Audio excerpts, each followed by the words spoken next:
కొందరి హృదయం బండలాగుంటుంది. ఎట్లుంటుంది? బండ మీద వాన పడితే బండ మెత్త పడుతుందా? మాట్లాడలేదు. బండ మీద వాన పడితే బండ మెత్త పడుతుందా? మెత్తపడాలి. వాక్యం శోలికినంగానే నువ్వు మెత్తగా అయిపోవాలి. వింటున్నారా? ప్రవచనం రాగానే మెత్తగా అయిపోవాలి. హెచ్చరిక రాగానే మెత్తపడాలి. అలాంటి వారిని అప్పులు తీరుతాయి. అప్పులు ఇచ్చే వాళ్ళుగా తయారవుతారు. నువ్వు ఎంతకాలం నీ హృదయం బండలాగా ఉంచుకుంటే నీ అప్పులు తీరు కదా, ఇంకా అప్పుల పాలైపోతావు. అర్థమైందా వాక్యం? నేనేం బండలాగలేనే గారు. బండలాగా లేవు, ముళ్ళ పొదలాగా ఉన్నాయేమో. చెప్పండి, బండలాగా లేవు, ముళ్ళ పొదలాగా ఉన్నాయేమో.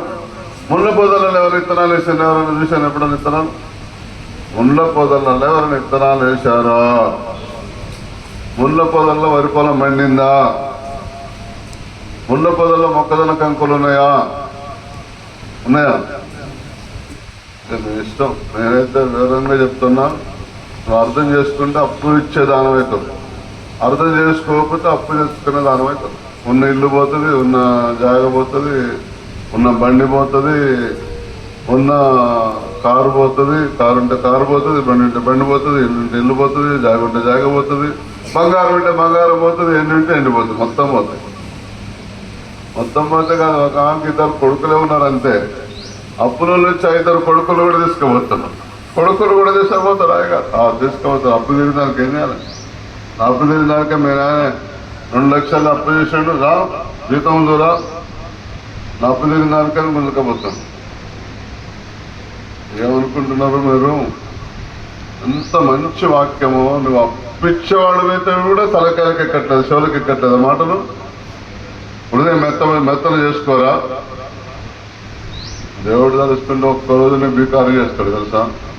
ఎంత పెద్ద కోటీశ్వరుని బికారు చేస్తాడు. నీకు 100ల కాదు 1,00,000 కోట్లు ఉండని ఒక్కరోజు బికారు అవుతాడు తెలుసా?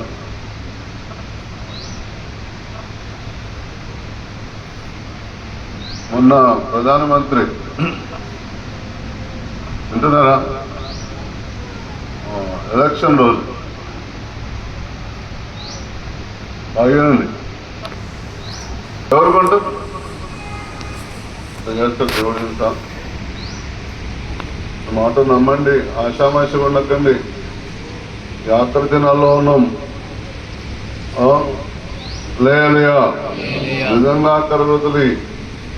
నువ్వు నమ్మినా నమ్మకపోయినా దేవుడిని ఎన్నుకున్నాడు.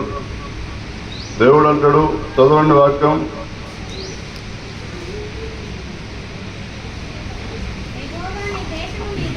ఈ దేశం మీద అంటే నీ మీద.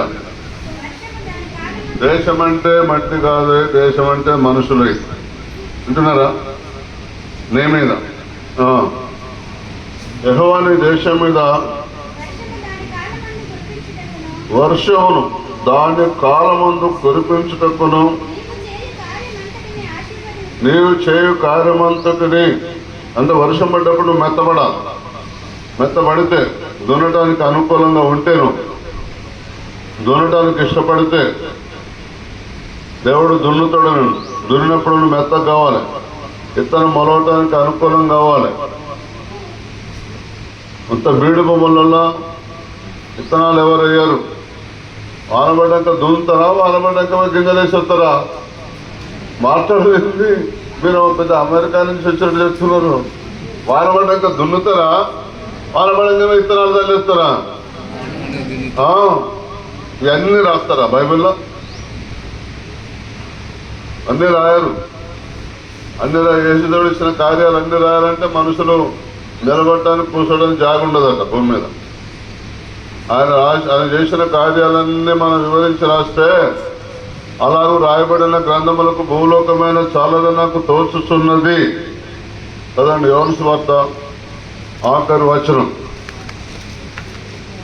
అన్ని రాయాలి ఇక్కడ. చదవండి. యోహాను సువార్త ఆఖరి వచనం 21వ అధ్యాయం. యేసు చేసిన కార్యములు ఇంకను అనేకములు కలవు. వాటిలో ప్రతి దానిని వివరించి రాసిన అట్లు వ్రాయబడిన గ్రంథములకు భూలోకమైనను చాలదని నాకు తోచుచున్నది. వినబడిందా? ఇప్పుడు దేవుడు నాకు చేసిన కార్యాలన్నీ రాస్తే ఆ రాసిన పుస్తకాలు నాకంటే బరువు ఎక్కువ ఉంటాయి అనండి.